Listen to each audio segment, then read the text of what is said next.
Bismillah, alhamdulillahi rabbil alamin, wassalatu wassalamu ala nabina Muhammadin wa ala alihi wa ashabihi ajma'in, amma ba'd. Berkata Syekhul Islam Ibn Taimiyah rahimahullah, isma' kalama muhaqqiqin fi qawlihi la yanthani anhu wa la yatabaddalu. Dengarkanlah perkataan seorang yang benar-benar muhaqqiq, yaitu meneliti dalam ucapannya, teliti di dalam berucap, yang tidak berpaling dari jalan yang benar dan tidak mengganti-ganti. Syekh rahimahullah berkata isma', yang artinya adalah dengarkan. Ini adalah bentuk fi'il amr yang dimaksudkan untuk membangkitkan perhatian para pendengar dan pembaca terhadap prinsip yang akan disampaikan setelahnya. Oleh karena itu, para sahabat berkata, apabila aku atau kalian mendengar firman Allah Azza wa Jal, ya ayyuhalladzina amanu, wahai orang-orang yang beriman, apabila kalian mendengar itu, maka pasanglah pendengaran kalian dengan baik. Sebab bisa jadi itu adalah ajakan kepada suatu keutamaan atau peringatan dari suatu keburukan. Syekh rahimahullah berkata, isma' kalama muhaqqiqin. Muhaqqiq, dengarkanlah perkataan seorang muhaqqiq. Apa itu muhaqqiq? Muhaqqiq adalah orang yang mengetahui apa yang dia ucapkan, berilmu terhadap apa yang dia ucapkan, berbicara berdasarkan ilmu, penjelasan, dalil-dalil yang tegas, hujjah-hujjah yang terang. Itulah muhaqqiq, tidak asal bicara. Beliau mengatakan ini kepada beliau sendiri dan beliau percaya diri karena beliau memang seorang yang cerdas, peneliti dalam bab ini. Dan yang seperti ini bukanlah termasuk dari kesombongan, bukan pula berbangga diri, tetapi sekedar untuk menyampaikan kenyataannya itu seperti ini. Dalil bolehnya apa? Sebagaimana Nabi Yusuf alaihi salam berkata kepada raja, ij'alni ala khazainil ardi inni hafizun alim. Jadikanlah aku bendahara negeri Mesir, wahai raja. Sesungguhnya aku adalah orang yang pandai menjaga lagi berilmu. Surat Yusuf ayat 55. Karena itu para ulama menyebutkan bahwa siapa yang menguasai suatu urusan, keterampilan atau bakat yang tidak diketahui oleh orang lain, maka wajib baginya untuk membuktikannya, menerangkannya, memberitahukannya. Dan yang seperti ini fardu ain, bukan fardu kifayah. Bila memang tidak ada satupun yang ahli dalam hal itu, hanya dia yang ahli, maka wajib baginya untuk membuktikannya. Berbeda halnya kalau sudah banyak orang yang menjalankannya, sudah banyak orang yang ahli, maka untuk menunjukkan bakat, itu hukumnya fardu kifayah. Seperti contohnya menyampaikan ilmu ini, meneliti suatu bab ilmu. Berkata Syekh rahimahullah, isma' kalama muhaqqiqin fi qawlih. Dengarkan perkataan seorang muhaqqiq dalam ucapannya.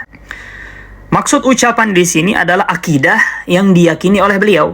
Maksudnya dengarkanlah akidah yang akan disampaikan. Yang akidah tersebut adalah akidahku. Karena qaul di sini artinya adalah perkataan. Perkataan bisa dua artinya, perkataan hati atau perkataan lisan. Adapun perkataan hati maksudnya adalah akidah, keyakinan yang diyakini. Allah Azza wa Jalla berfirman, ya ayyuhalladzina amanu taqullaha wa kunu ma'as shadiqin. Wahai orang-orang yang beriman, bertakwalah kepada Allah Azza wa Jalla dan jadilah kalian bersama orang-orang yang jujur. Maksudnya apa?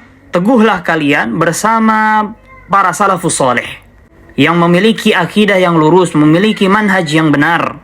Allah Azza wa Jalla juga berfirman di dalam Al-Quran surat Al-An'am ayat 75, wa kadzalika nuri Ibrahim malakuta as-samawati wal ardi wa liyakuna minal muqinin. Dan demikianlah kami memperlihatkan kepada Ibrahim kerajaan langit dan bumi agar dia termasuk dari orang-orang yang yakin. Maksudnya berakidah dengan akidah yang lurus, dengan melihat ayat-ayat Allah, langit dan bumi. Allah Azza wa Jalla juga berfirman, innamal mu'minuna alladzina amanu billahi wa rasulihi thumma lam yartabu. Sesungguhnya orang-orang beriman itu hanyalah mereka yang beriman kepada Allah dan Rasulnya, kemudian mereka tidak ragu-ragu.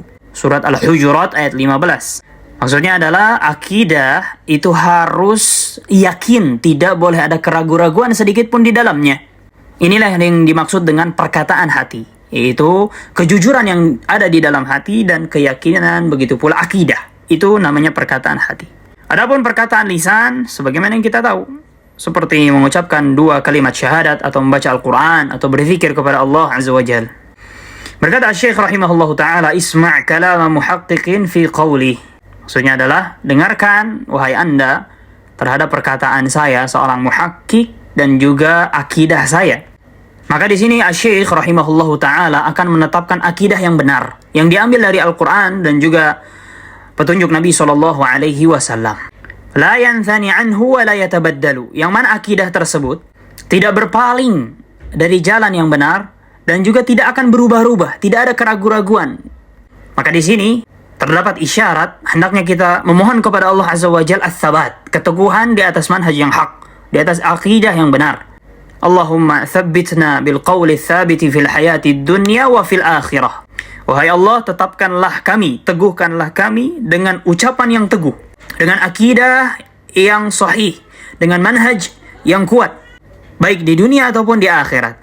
Maka beliau rahimahullahu taala di sini mengatakan, ini adalah akidah yang aku tidak akan menyimpang darinya biiznillah, dengan izin Allah Azza wa Jalla. Karena akidah yang akan disampaikan oleh beliau adalah akidah Ahlus Sunnah wal Jamaah yang diambil dari Al-Qur'an dan juga Sunnah Nabi sallallahu alaihi wasallam.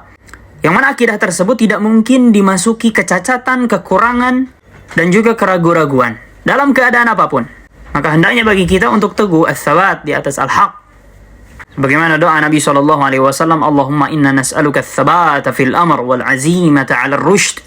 Wahai Allah, sesungguhnya kami memohon kepadamu keteguhan di dalam urusan ini. Maksudnya di dalam beragama, di dalam berakidah, di dalam bermanhaj. Dan kami memohon kepadamu tekad yang kuat untuk menempuh jalan yang benar. La yanthani, tidak akan berpaling darinya, walaupun sejengkal. Wala yatabaddalu. Maksudnya adalah kita tidak akan mengganti akidah ini dengan akidah-akidah yang sesat, menyimpang dari Al-Quran ataupun sunnah Nabi Sallallahu Alaihi Wasallam. Maka faidah yang bisa diambil oleh seorang muslim dari bait syair yang ini adalah, yang pertama, bahwa seseorang harus yakin di atas akidahnya, di atas manhajnya, tidak boleh ragu-ragu sedikit pun. Yang kedua, teruslah meminta pertolongan kepada Allah Azza wa Jal, bantuan dari Allah Azza wa Jal untuk tsabat, untuk kokoh di atas akidah dan manhaj yang benar. Sallallahu ala nabiyina Muhammadin wa ala alihi wa ashabihi ajma'in ila huna walhamdulillah.